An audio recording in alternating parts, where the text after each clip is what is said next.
আসসালামু আলাইকুম। লাইভে চলে আসলাম ইস্যু ভিত্তিক আলোচনায় অংশ নিতে।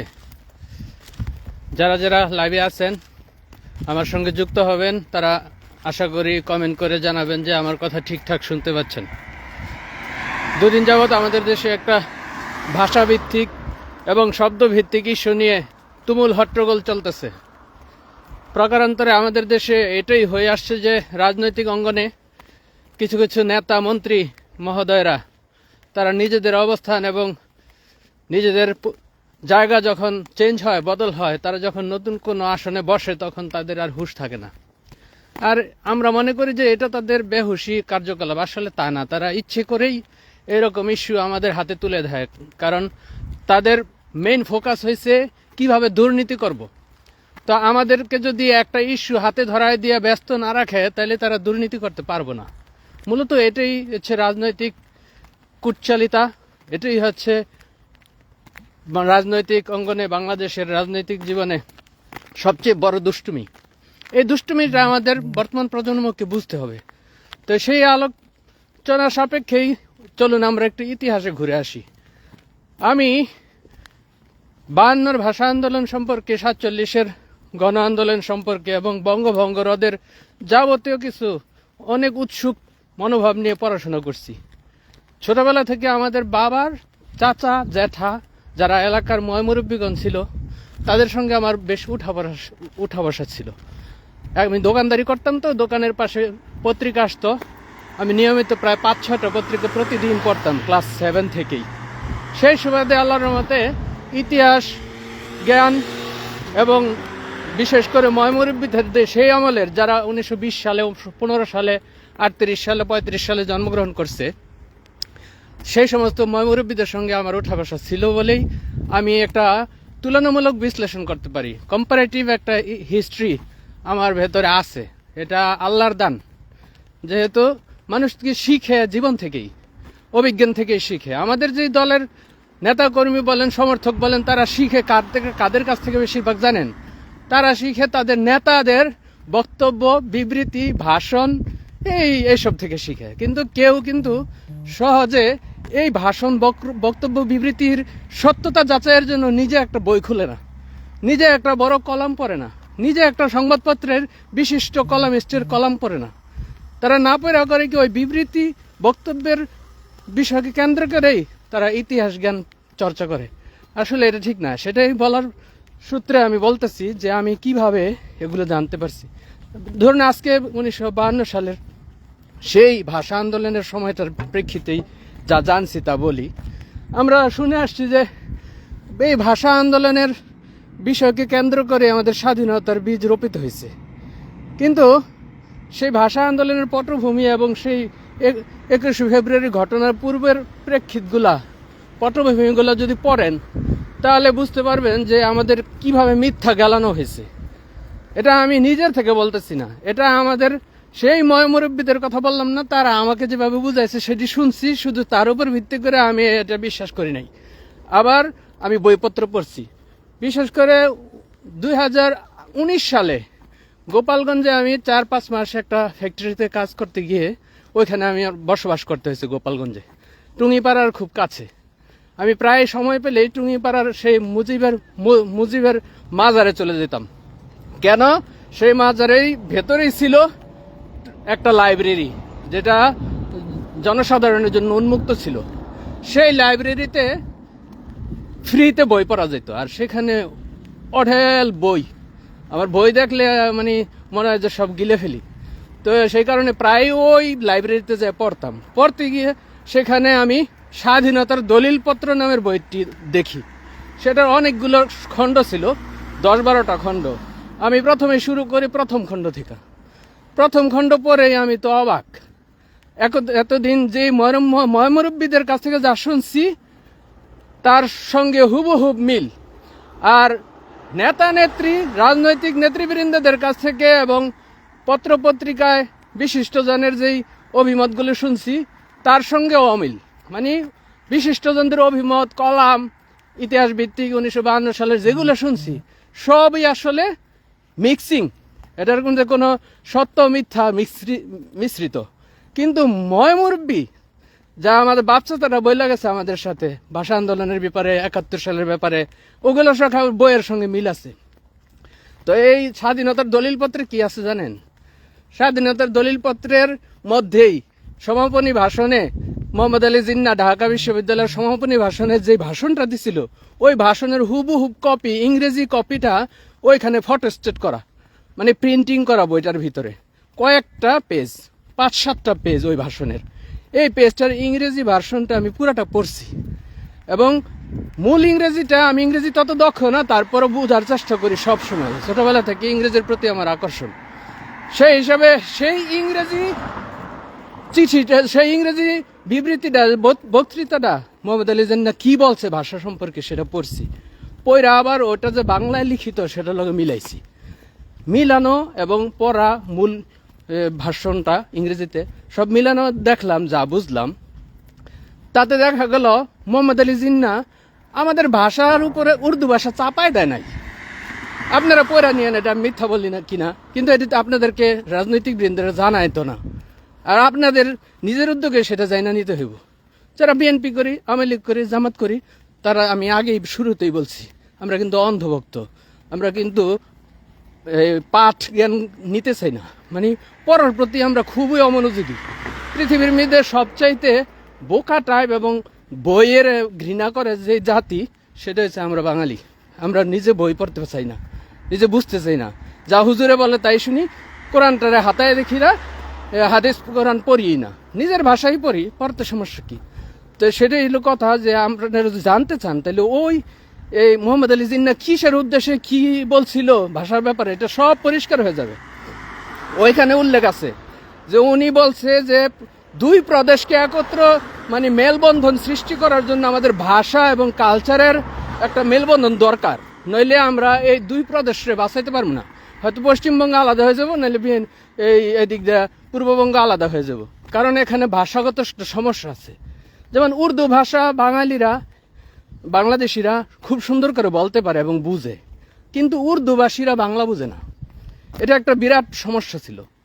এখন দুই প্রদেশের দুইটা ভাষায় এই অফিসিয়াল কার্যক্রম চলতো বইলা এতে সমস্যা হইতো, যেহেতু পাকিস্তানি ভাষাভাষী উর্দুভাষীরাও বাংলাদেশে তখন সরকারি চাকরি করত, কাজ করত।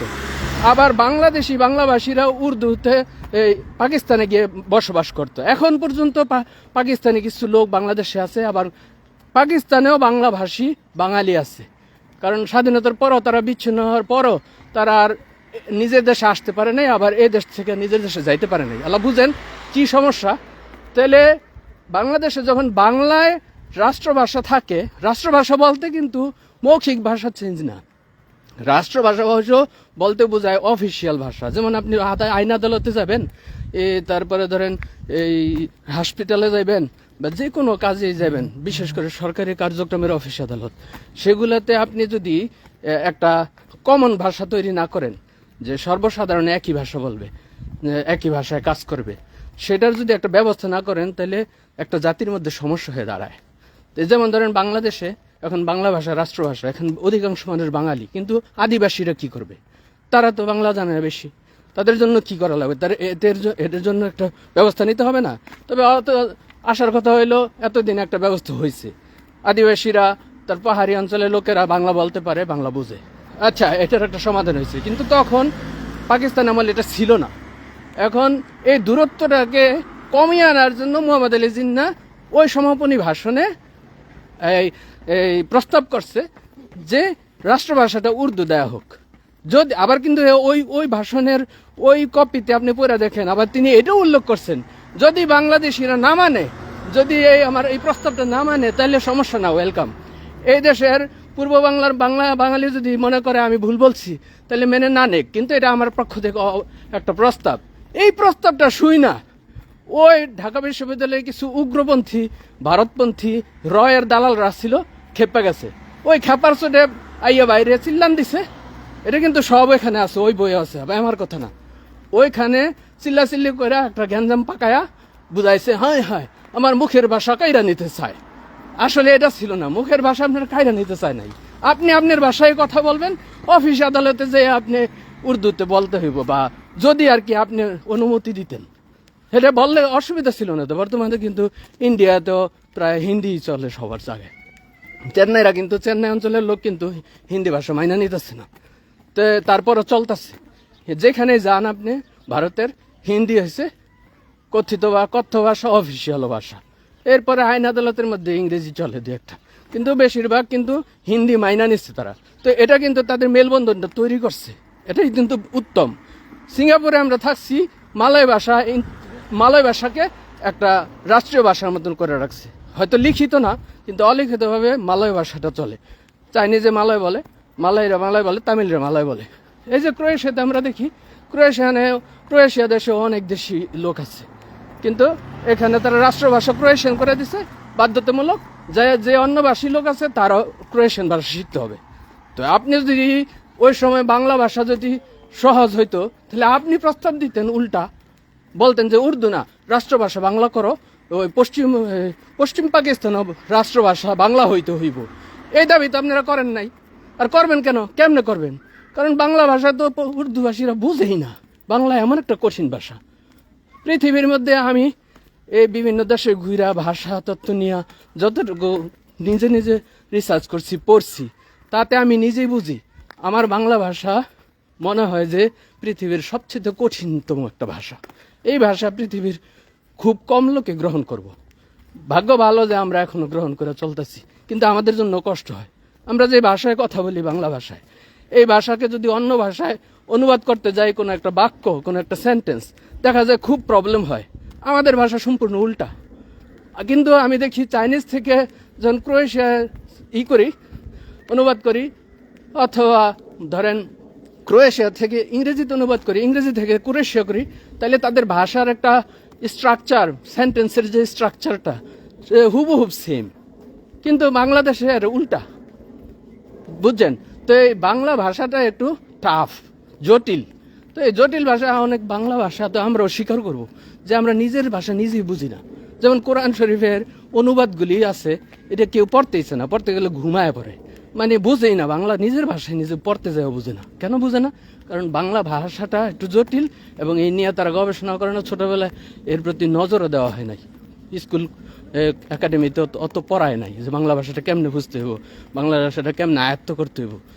আমরা শুধু নিজে যে কথা বলি, এই বাংলা ভাষায় যেভাবে কথা বলা আমাদের দরকার, সেভাবেও কিন্তু আমরা বলতে পারি না।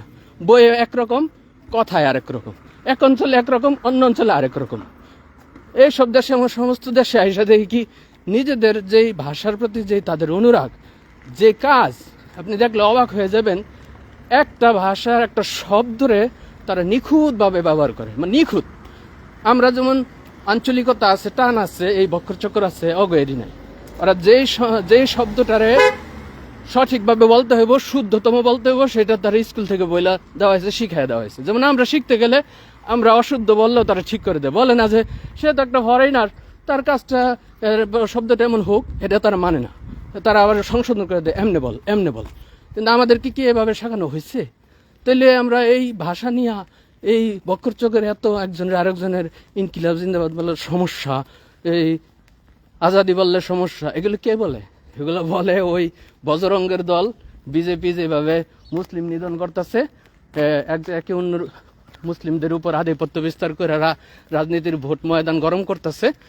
আমাদের দেশের এই বর্তমান রাজনীতিবিদরা এটাই করতে চাইতেছে, কারণ এদের তো আর কোনো খাওয়ার নাই, এদের কোনো রাজনীতি করার ভিত্তিটা কম, তারা সততা নাই, আসে না কর্ম দিয়া, সততা দিয়া প্রতিযোগিতা করব, সেই এবিলিটি, সেই সততা তাদের মধ্যে নাই বলেই তারা এই ছোট লোকই কাজকর্মগুলো করে, যাতে মানুষকেও ছোট লোক বানান যায়, আর ছোট লোকদের উপর নিজেদের এই আধিপত্য বিস্তারটা সহজ করা যায়।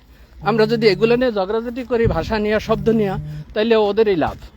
তাতে আমরা ব্যস্ত থাকবো এগুলা নিয়ে, আর ওরা ব্যস্ত থাকবে টাকা পয়সা উপার্জন কইরা বিদেশে পাঠানোতে। তো এই ছিল কথা। সবাইকে আমি অনুরোধ করব, নিজের কৃষ্টি, কালচার, নিজের অস্তিত্ব, নিজের শেকড়কে চিনতে হইলে ইতিহাস পড়েন।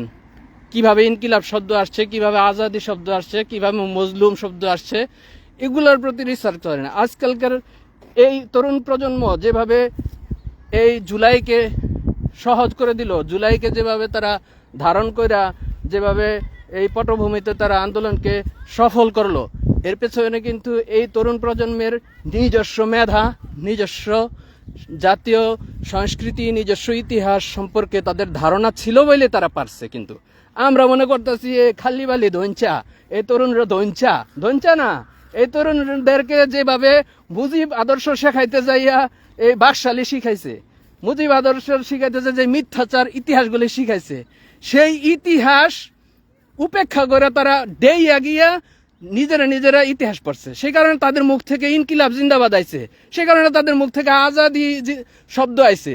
কারা জানে যে তারা জানতে পারছে আজাদি কি, ইনকিলাব কি, মুক্তি কি, স্বাধীনতা কি। আর এই স্বাধীনতা শব্দের নামে, চেতনার নামে এই 14-17টা বছর যা করছে, যে নোংরামি করছে, এগুলো আমাদের তরুণরা বুঝতে পারছে বলেই তো তারা সচেতন হয়েছে। আর সচেতন হয়েছে বলেই তো এই ইয়েরে কি কয়, এই ডিক্টেটর হাসিনাকে, স্বৈরাচারকে খেদাইতে পারছে। আমাদের তরুণরা যদি সচেতন না হইতো, আমাদের মতো যদি পড়ালেখা না করতো, শুধু পাঠ্যপুস্তকের উপর নির্ভর করতো, তাইলে হাসিনা আর মুজিব ছাড়া কিছু বলতো?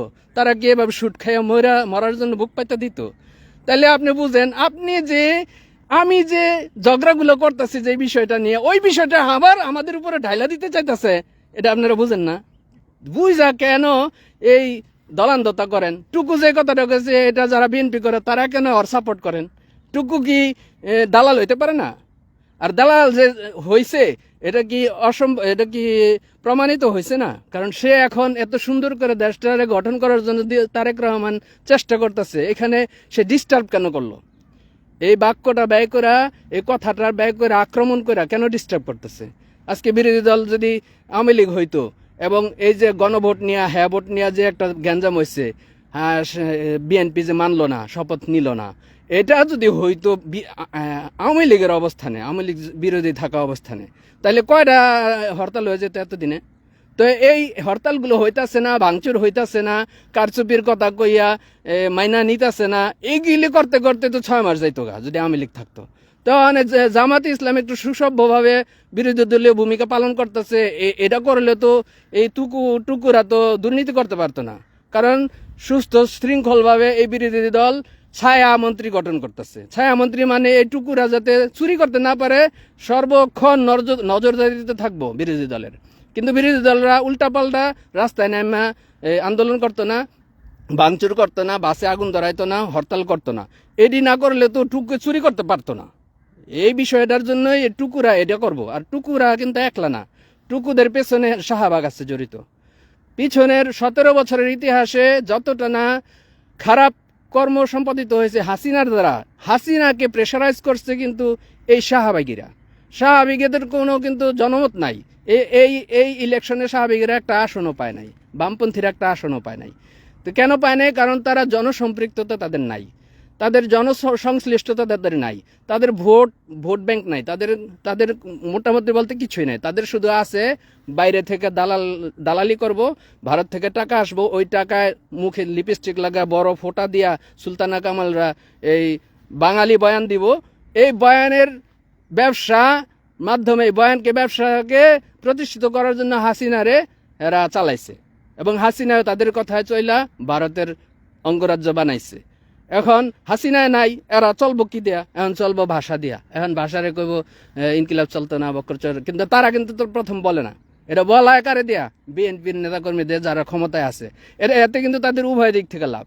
বিএনপি যদি এই ধরনের বয়ান দিলে ডিস্টার্বাইজ হয়, বাংলাদেশের মানুষ যদি বিএনপির প্রতি এই কথার দ্বারা এই বিরক্ত হয়, এই বিরক্ত হইলে কিন্তু বিএনপি ভেঙে পড়বে। এই বিএনপিকে ভাঙা মানে আওয়ামী লীগের অনুপ্রবেশ। তো বিএনপিকে তো ইচ্ছে করে এটা করা হইব। টুকু বলতে যে বিএনপির মন্ত্রীদেরকে যে আমি কমো যে ও ভেরি গুড, ভালো করছে, এই বোকামি, নির্বুদ্ধিতা আমাদের ছেড়ে দিতে হবে ভাইজান। কারণ ওরা এটা অত্যন্ত সূক্ষ্মভাবে কাজ করবে।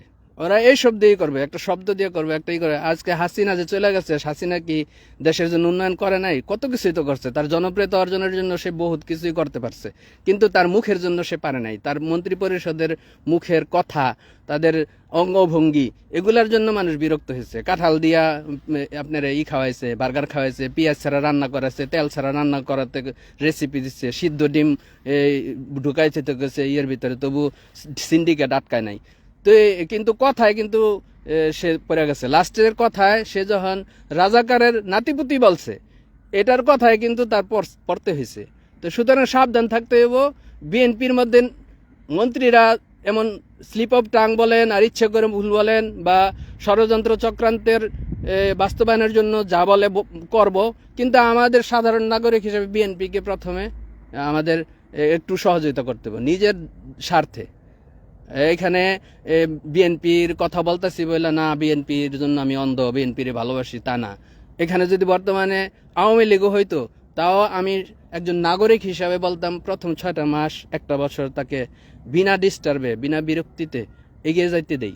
আর তারেক রহমান কি তার প্রাথমিক কার্যক্রমে এমন কোনো বিষয় দেখাইছে যে সে হাসিনার মতো এই উল্টা চক্কর কাজ করব? সেরকম তো কিছু করতেছে না বেচারায় প্রথম থেকে যেই এই সাংকেতিক কাজগুলো করলো, যেটা প্রতীকী অর্থে বলা যায় যে তেল ছাড়া চলবে, তার গাড়ি এই ইয়ের মধ্যে ট্রাফিক সিগন্যালে থামবে না, সে নর্মালি যাবে, জনদুর্ভোগ বাড়াইবে না, জনদুর্ভোগ কমানোর জন্য সে নিজের গাড়ির প্রোটোকল নিবে না।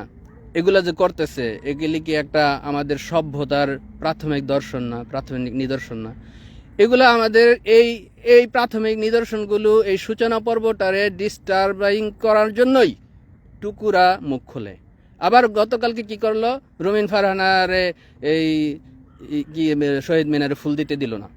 এটা কি মনে করেন যে বিএনপির লোকেরা করছে? বিএনপির অভ্যন্তরে যে নতুন স্বৈরাচারের দোসররা ঢুকছে তারা করছে। তারা এই শাস্তি চাইতেছে।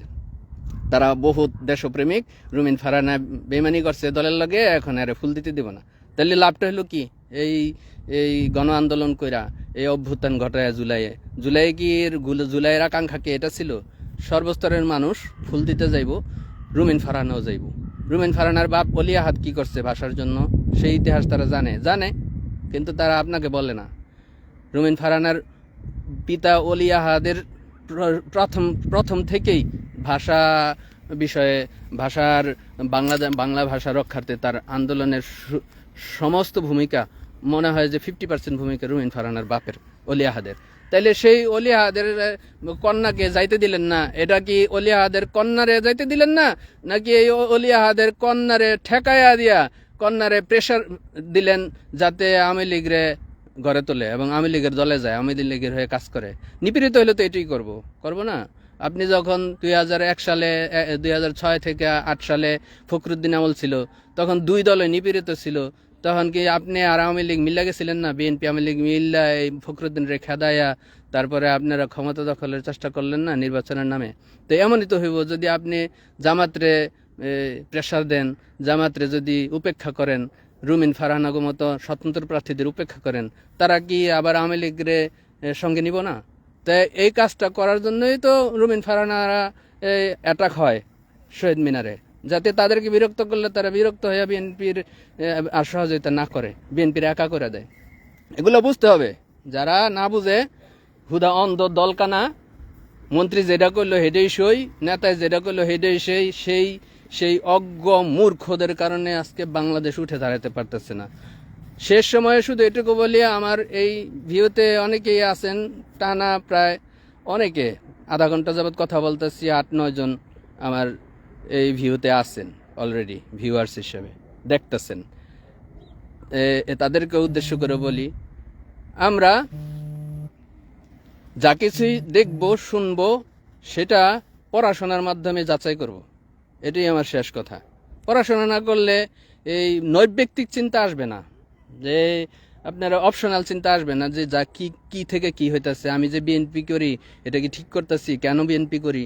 আমি যে আওয়ামী লীগ করি এটাকে ঠিক করতেছি, কেন আওয়ামী লীগ করি? হাসিনা মারার পরও কেন বলি যে ঠিক করছে, আরও শুট করলো নাকে, আরও মারলো নাকে? এই নিষ্ঠুরতা, এই মাদকতা, এই নেশাগ্রস্ততা, পরিত্যাগ করতে হইলে জানতে হবে, ইতিহাস পড়তে হবে। আর শুধু বাংলাদেশের ইতিহাস না, সব দেশের ইতিহাস একটু একটু পড়তে হবে। এবং সর্বোপরি মুসলিম হিসাবে কোরআন পড়তে হবে। কোরআনটা হচ্ছে একটা ফুরকান। এই ফুরকান আপনাকে সত্য মিথ্যা যাচাইকারী হিসেবে তৈরি করে দেবে। আল্লাহ তাআলা পবিত্র কোরআনে বলে দিচ্ছেন যে ইয়া আইয়ুহাল্লাযিনা আমানু ইন তাত্তাকুল্লাহা ইয়াজআল লাকুম ওয়া ইউকাফির আনকুম সাইয়্যাতিকুম ওয়া ইয়াগফির লাকুম আল্লাহু যুল ফাদলিল আযীম। এটাই আল্লাহর সর্বোচ্চ বড় অনুগ্রহ যে তিনি তোমাদেরকে এই ফুরকান দেবেন, কোরআন দেবেন। বলেন নাই, কোরআনটা হচ্ছে তেলাওয়াত। কোরআনটা তেলাওয়াতের মাধ্যমে আপনি যে অনুধাবন ক্ষমতা লাভ করবেন, সেই অনুধাবন ক্ষমতাটাই হচ্ছে যে ফুরকান। ফুরকান এমন জিনিস যেটা সত্য এবং মিথ্যার পার্থক্য নির্ধারণ করে দেয়। তো কোরআন না পড়লে আপনি জীবনের অভিজ্ঞান থেকে যা কিছু পাইবেন, সত্য মিথ্যার মিশ্রিত হয়ে চলবেন, কিন্তু মিথ্যা এবং সত্যকে ভাগ করতে পারবেন না। ভাগ করতে হইলে আল্লাহর সত্য বুঝতে হবে। আল্লাহর সত্য না বুঝলে আপনি কিছুই বুঝবেন না। এটা হচ্ছে আল্লাহর এই বলা কথা। ওকে, ধন্যবাদ সবাইকে আমার পাশে থাকার জন্য, মনোযোগ সহকারে আমার কথাগুলো শোনার জন্য। ভালো থাকবেন সবাই, দোয়া করবেন আমার জন্য।